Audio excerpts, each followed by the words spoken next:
stay active and stay talking about boxing to all these people that they love boxing. They're passionate about boxing just like us. So hey, let us know. Tell us a little bit about you. I know you worked for Top Rank for 8 years. You've been working with me. We've been partners for the last 3 years with Borizteca Boxing. But tell us about your YouTube channels. Tell us about your plans and a little bit of the big fights you did also when you were working with Top Rank.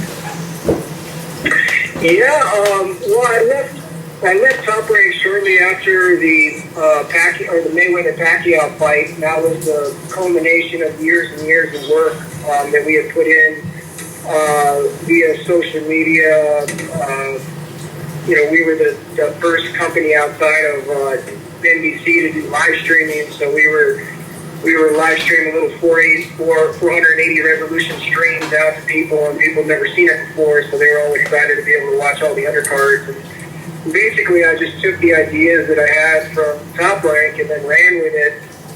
Left Top Rank, started up mobile sports streaming, knowing that it was a service that, one, the technology had become much cheaper to implement, and two, it was a service that the boxing community, combat sports, not just combat sports, but all lower tier sports that were hungry to get their distribution for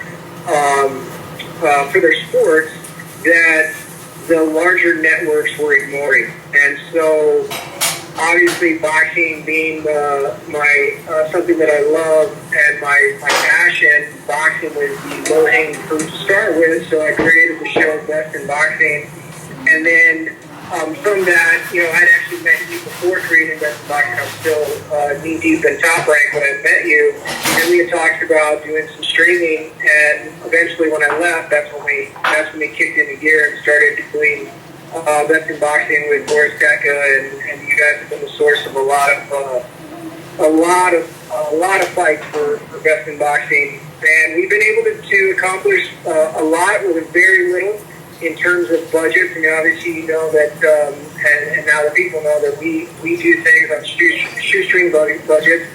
The financial side of it is not up to par just yet, but that's all part of the building process. And in the meantime, we've been able to expose a lot of fighters to the general public. We have guys who have not only gone on to be world champions, but we've also started some guys that I can't wait to see that I believe will be world champions. We started with Ramirez. I mean, he had his first fight, and now he's under Freddie Roach training.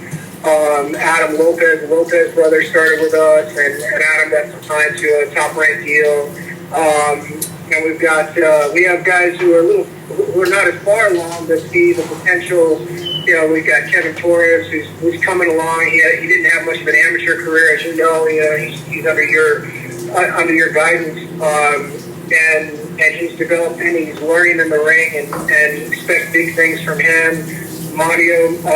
Ramirez, another guy who's, I feel that he has all the talent in the world. I can't wait for Eric to start working with him, because I believe that once Eric does, all that you see from that kid in the ring is all just on his own. He really doesn't have much of a trainer. He trains himself, and to be able to have a good majority of his fights on Best in Boxing, I can't wait to see what he turns into one day, to know that through Best in Boxing and helping these guys, all of them get the exposure that I feel they rightfully deserve, they're able to turn themselves into world champions and build a career and make money and feed their families and take care of themselves that way. So it's quite a lofty goals to be able to build this, and it's a lot of work, but it's worth it being able to see the development of the fighters who started under the Best in Boxing show, and obviously with Borizteca,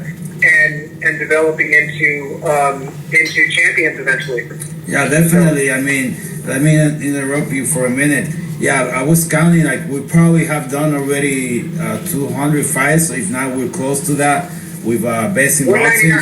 we're right at 199 fights. So 199 fights. So I was one fight short for 200. So that's a lot of fights, and that's the good thing that people that are watching right now, they can go to YouTube, just go under Best in Boxing or Fight Hub TV, and they can see every single fight. Since we started doing fights in Tijuana, now in San Diego, they can see every single fight on YouTube, especially now that there's no fights. That's a great chance for them to go back and check out their fighters. And then, just like you were saying, I mean, I can mention a lot of fighters that were broadcast by Best in Boxing, and they were under Borizteca Boxing fighting on my cards that have done great fights, like Maurice Hooker, who turned out to win and win a world title, and then he did a few defenses. He became a world champion. Like you said, Adam Lopez fought with Oscar Valdez for the world title. Kenia Enriquez, which is a world champion right now, and also her sister is one of the talented female fighters out of Tijuana, Tania Enriquez.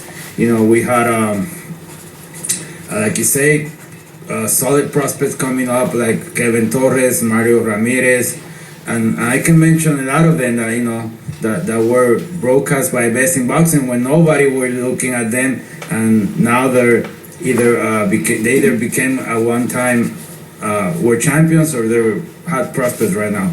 So Armando, going back to your beginnings as working with boxing with Top Rank, I know you did a lot of big fights. Which one you think was the biggest fight that you were involved with them, that you had a lot to do with the production and you help promote for Top Rank? The biggest one that I was a part of was the Mayweather Pacquiao, and in terms of the scope of the operation that had to be put in place in order to do a fight of that magnitude. I mean, you're talking Showtime and HBO productions combined to be able to broadcast that fight. You're talking the largest gate in the history of boxing. So you had every celebrity in the world there. The build-up to that was massive. We took over. We did the one-site press tour in Los Angeles, where they had thousands of press. It was closed to the public, but there was thousands of people there. I mean, we saw people from E! News to just every sports outlet, every language, everything showed up for that fight. It was massive, and obviously it showed in the pay-per-view buys and the money made from that fight. I mean, guys were, the fighters themselves and everyone around that was just making a ton of money because it was just ridiculous. I mean, I remember, Samsung gave Manny Pacquiao $1 million to take a photo in the tunnel, and Freddie Roach took it with a Samsung phone. I mean, the money, they were just printing money. It was ridiculous how big it was. The fight itself, obviously, was a bit of a letdown, but that had to be the largest production that we've done to date. The Mayweather McGregor, I was on that one as well, but that wasn't Top Rank. That was pretty massive as well. I mean, so you got probably the biggest fight in boxing in the last, I could probably say 20 years, which was Pacquiao Mayweather. So you have the experience to work with at the highest level in boxing, and now doing your own channel. That's why, honestly, I mean, and now because we're partners and we've been working together for the last few years, I have so much trust on you that I know that what you do is quality, and people can assure that whenever they're going to see a fight on Best in Boxing, even though, we have a limited budget working with promoters that, that we're starting to build up our stable and all that, it's just great the kind of job you do, Armando. So I want to thank you for that. Thank you for answering the phone today and having a little talk to the fans that are watching us through Borizteca Boxing Promotion Facebook Live. And I mean, we can talk about boxing and talk about stories for the whole day or the whole year, but we'll try to make it short this time. So thank you for everything. Just something you want to say before we leave? Yeah, I hope that we get back to boxing soon. I have a feeling just from people that I'm talking to that boxing is going to change in terms of the fact that we're not going to have live audiences for a while. It seems like down in Down in Mexico, that seems to be what the commissions are going to do and what the governments are going to allow. And it seems that in the United States, that's going to be the same thing. I'm hearing rumors that ESPN is going to do fights in the studio, possibly fights in Florida. And so a lot of fans will be watching boxing not from the arena, but from their devices going forward, at least for 2020. So, sit down, get comfortable, because Global Sports Streaming is going to work with not just you, but a lot, not just Borizteca, but with a lot of different promoters to help get those fights broadcast to the world, because the fans are not going to be able to go to the arenas and watch them live.